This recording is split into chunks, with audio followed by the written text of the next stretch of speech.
Hello, നമസ്കാരം.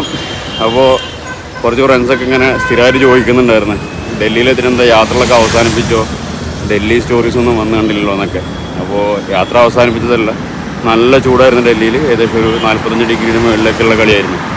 അപ്പോൾ അതുകൊണ്ട് തൽക്കാലം ഒന്ന് ഡൽഹി അങ്ങ് ഹോൾഡ് ചെയ്തായിരുന്നു. അപ്പോൾ നമ്മൾ ഇന്ന് മുതൽ നമ്മുടെ ഡൽഹി യാത്ര സ്റ്റാർട്ട് ചെയ്യണം. അപ്പോൾ ആദ്യത്തെ ഒരു ഡെസ്റ്റിനേഷൻ എന്ന് പറയുന്നത് ഇന്ത്യ ഗേറ്റാണ്. ഞാൻ എപ്പോഴും ഡൽഹിയിൽ വരുമ്പോഴൊക്കെ കൂടുതൽ സമയം ചിലവഴിച്ചില്ല, രാത്രിയും പകലൊക്കെ സമയം ചിലവഴിച്ചില്ല സ്ഥലമാണ് ഇന്ത്യ ഗേറ്റ്. അപ്പോൾ വീട്ടിൽ നിന്ന് ഏകദേശം ഒരു 15 കിലോമീറ്റർ ഉണ്ട്. അപ്പോൾ ഒരു സൈക്കിൾ റൈഡ് ആക്കിയിട്ട് സ്റ്റാർട്ട് ചെയ്യാമെന്ന് വിചാരിച്ചു. ഓൾ ഇന്ത്യ വാർ മെമ്മോറിയൽ എന്നറിയപ്പെടുന്ന ഇന്ത്യ ഗേറ്റ് 1914ലും 1921ലും രക്തസാക്ഷികളായ 74,187 ഇന്ത്യൻ പട്ടാളക്കാരുടെ മെമ്മോറിയലാണ്. UK നിന്നുള്ളവരടക്കം 13,313 പേരുടെ നാമം അതിൽ ആലേഖനം ചെയ്തു വെച്ചിട്ടുണ്ട്. അതിൽ 12,357 പേരും ഇന്ത്യക്കാരാണ്.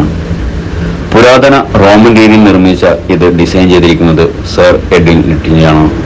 ശേഷം 1972 ബംഗ്ലാദേശ് ലിബറേഷൻ വാറിന്റെ ഓർമ്മയ്ക്കായി ബ്ലാക്ക് മാർബിളിൽ തീർത്ത റൈഫിളും ഹെൽമെറ്റും ജ്യോതിയും ചേർന്ന അമർ ജവാൻ ജ്യോതിയും സ്ഥാപിച്ചു. വളരെ മനോഹരമായി മെയിൻറ്റെയിൻ ചെയ്തിരിക്കുന്ന ഒരിടം കൂടിയാണിത്.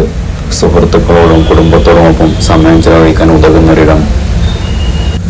രാജ്യത്തിന് വേണ്ടി ജീവൻ ബലി നൽകിയ ജവാന്മാരുടെ ഓർമ്മകൾക്ക് മുമ്പിൽ ശിരസ് നമിച്ചുകൊണ്ട് തൽക്കാലം മറ്റൊരു വീഡിയോയിൽ കാണുമെന്ന പ്രതീക്ഷയോടെ